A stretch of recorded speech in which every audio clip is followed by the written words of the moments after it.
হযরত আদম বলেন ক্বালা ইয়া রাব্বি বিহাক্কি মুহাম্মাদিন লিমা গফরতালি।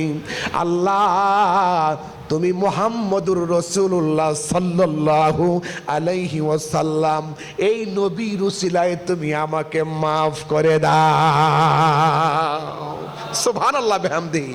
আল্লাহ তুমি 360 বছর আমি কাঁদলাম, তুমি আমাকে ক্ষমা করলা না। আল্লাহ তুমি মুহাম্মদ সাল্লাল্লাহু আলাইহি ওয়াসাল্লামের উসিলায় আমাকে মাফ করে দাও। আল্লাহ রাব্বুল আলামিন বলেন ক্বালা ওয়া কাইফা আরাফতা মুহাম্মাদান। হে আদম তুমি মুহাম্মদকে কেমনে চিনতে পারলা? মুহাম্মদ তো এখনো দুনিয়াতে আসে নাই, তুমি আমার বন্ধু মুহাম্মদকে কেমনে চিনতে পারলাম? হযরত আদম বলেন ক্বালা লিআন্নাকা লাম্মা খলাকতানি বিয়াদিকা। আল্লাহ তুমি যখন তোমার কুদরতি হাত দিয়ে আমাকে সৃষ্টি করলাম, আমাকে যখন তুমি পয়দা করলাম, আমাকে যখন তুমি বানাইলাম, হযরত আদম নবী 120 হাত লম্বা।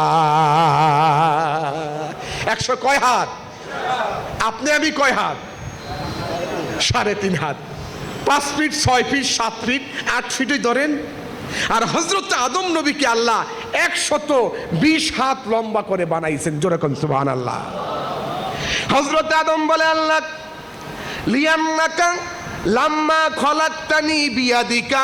তুমি যখন আমাকে সৃষ্টি করলা, আল্লাহ তুমি যখন আমাকে পয়দা করলা, আমাকে বানাইলা, ওয়ানাফাকতা ফিহা মির রূহিকা।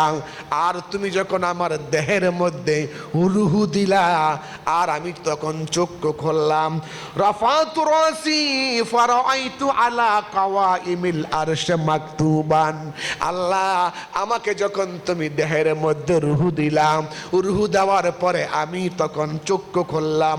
রাফাতু রাসি আমি আমার মাথা উত্তোলন করলাম। ফারাআইতু আলা আরশি মাকতুবান।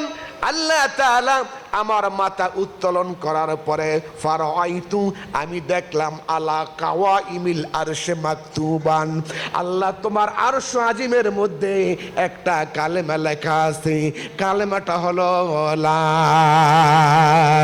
ইলাহা ইল্লাল্লাহু মুহাম্মাদুর রাসূলুল্লাহ সাল্লাল্লাহু আলাইহি ওয়াসাল্লাম।